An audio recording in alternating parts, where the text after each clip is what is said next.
3.2.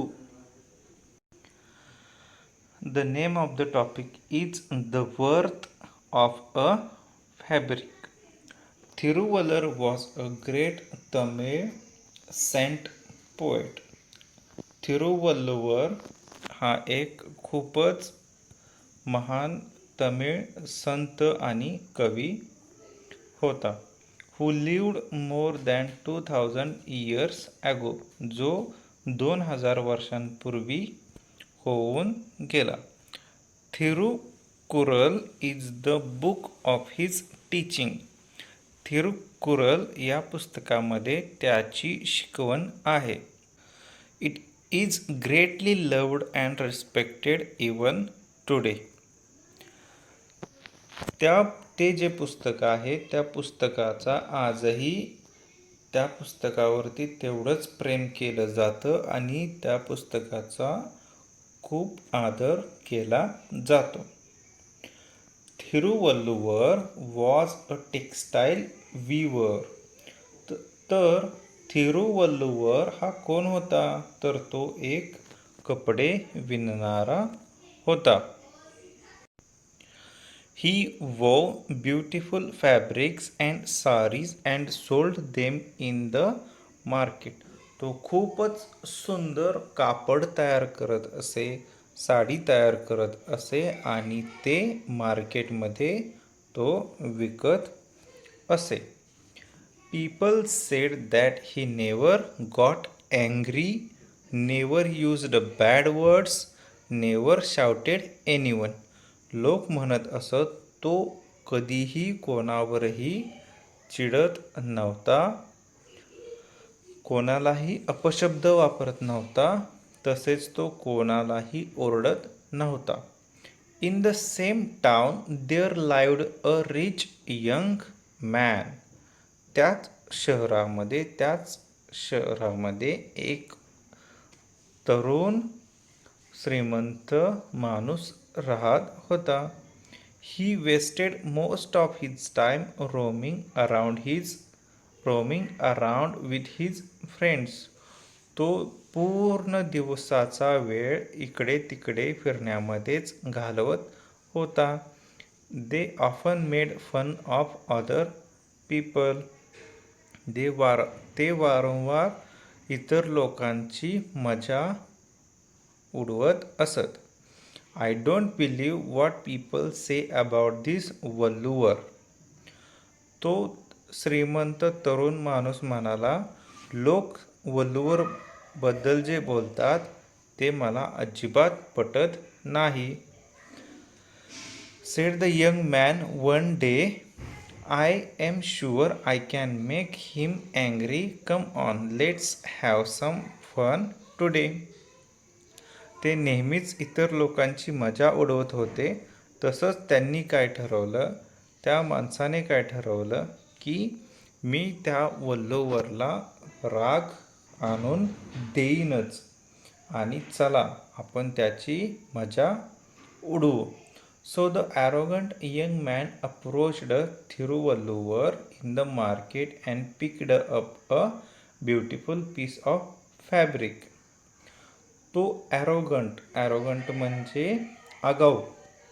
तर तो आगाऊ माणूस थिरुवल्लुवरच्या कपड्याच्या दुकानामध्ये गेला आणि एक सुंदरसं कापडाचा तुकडा हातामध्ये घेतला. How much does this whole fabric cost, he asked.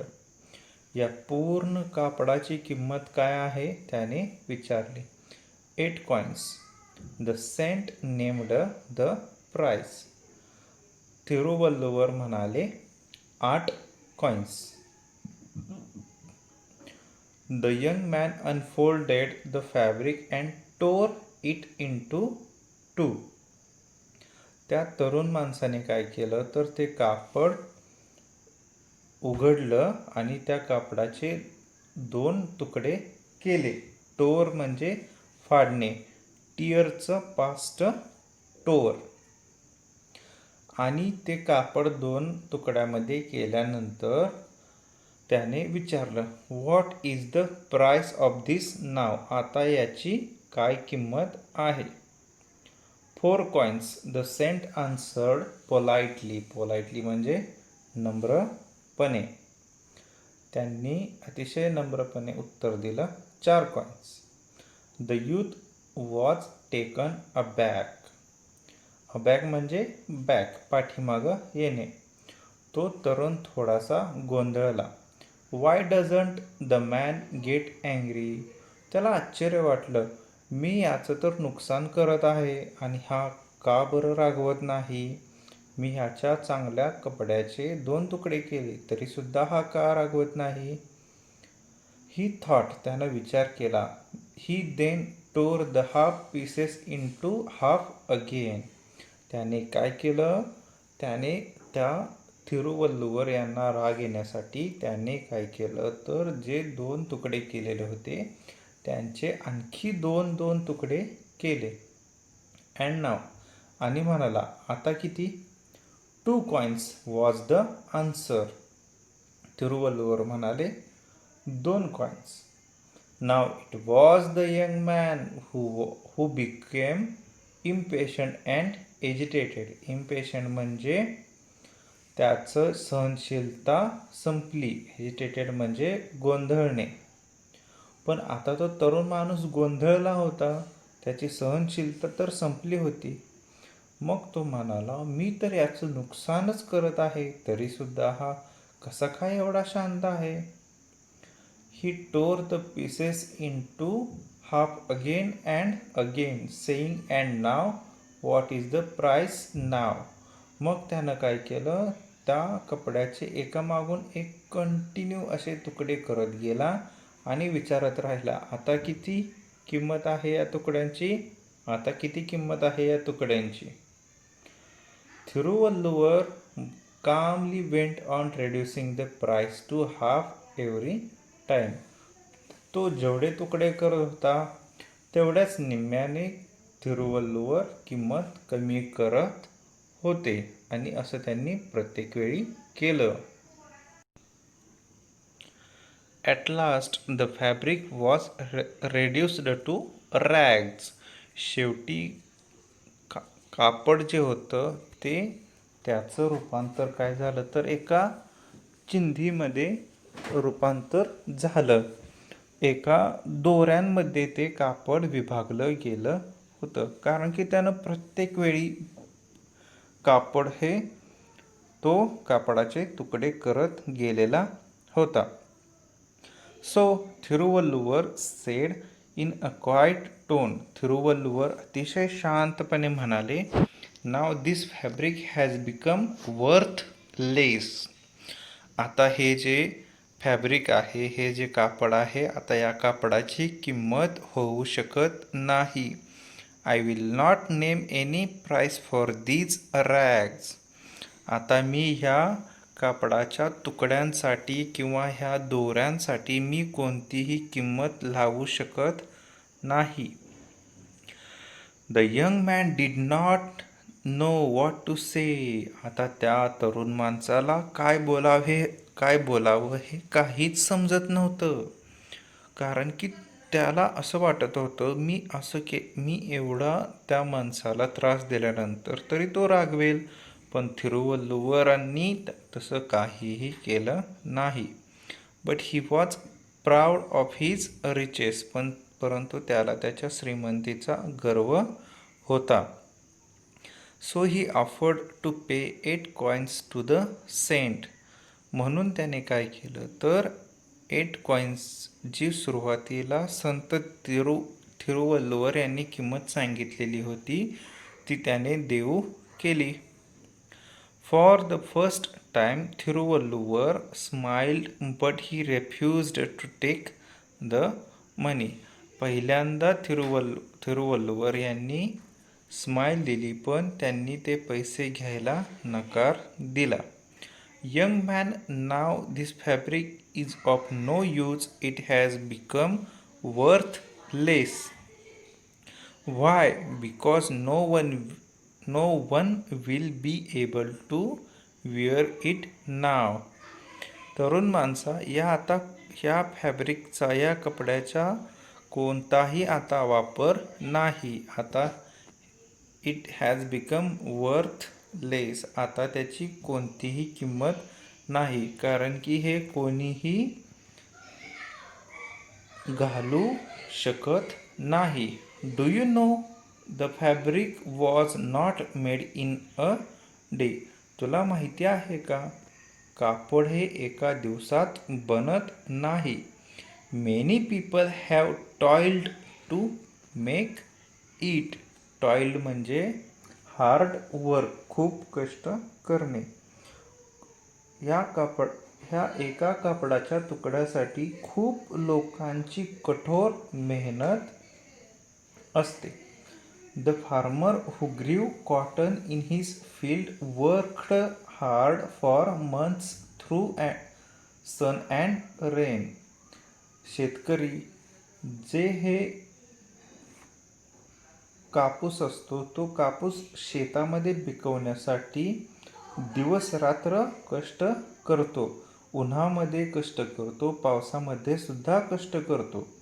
He picked cotton from each बोल and gave it for spinning. तो कापसाचं जे बोंड असतं, म्हणजे कापसाचं जे फूल असतं, ते प्रत्येक झाडावरून गोळा करतो आणि ते स्पिनिंगसाठी देतो. स्पिनिंग म्हणजे सूत निर्माण करणे, दोरी निर्माण करणे. Then someone else carded the cotton and spun it into long uniform threads. मग ते तिथून पुढं, carded म्हणजे पिंजणे, मग ते तिथून पुढं एका पिंजणाऱ्या व्यावसायिकाकडे दिलं जातं आणि तो व्यावसायिक त्याचं एक लांब असा दोरी तयार करतो. The threads were dyed carefully so that they took on these lovely colours. Dyed म्हणजे कलर करणे. ते जे दोरे आहे ते दोरी कलर करण्यासाठी पुढे दिले जातात. मग त्यामुळे त्या थ्रेड्सला खूप असा चांगला कलर मिळतो. My wife and I wove the threads together putting in beautiful designs. माझी पत्नी आणि मी ह्या दोऱ्यांचे एकत्र करतो, सिंक्रोनायझेशन करतो आणि त्यांच्यावरती अतिशय सुंदरशी अशी कलाकृती, डिझाईन तयार करतो. We thought some day someone will like this fabric will be happy to wear it. आम्हाला असे वाटते की एखाद्या दिवशी कोणाला तरी हे कापड खूप आवडेल, तो आनंदी होईल आणि तो हे क्लॉथ्स वेअर करेल. Then all our work would have been rewarded. मग जे आमच्या सर्वांचं जे कष्ट आहे, शेतकऱ्याचं, सूत कातणाऱ्याचं, दोरीला कलर देणाऱ्यांचं, ह्या सर्वांना त्यांचं रिवॉर्ड मिळेल, त्यांचं बक्षीस मिळेल. When you destroyed the fabric, you destroyed all the love and labor that went into its making. तू ज्यावेळी ह्या कापड नष्ट केलंस, ह्या कापडाचे तुकडे केलेस, ह्या कापडाचं रॅग्स केलंस, तू आमच्या सर्वांचं प्रेम आणि आमच्या सर्वांचे कष्ट सुद्धा वेस्ट घालवले आहेस. Money can not bring it back. पैसे हे आमच्या सर्वांचे प्रेम आणि कष्ट पुन्हा आणू शकत नाही. The softly spoken words touched the young man's heart. हे जे संत तिरुवल्लुवर यांनी अतिशय शांतपणे बोललेले जे शब्द होते, ते त्या तरुण माणसाच्या हृदयाला पोहोचले. Now he was really ashamed of himself. ना आता त्याला स्वतःची लाज वाटू लागली.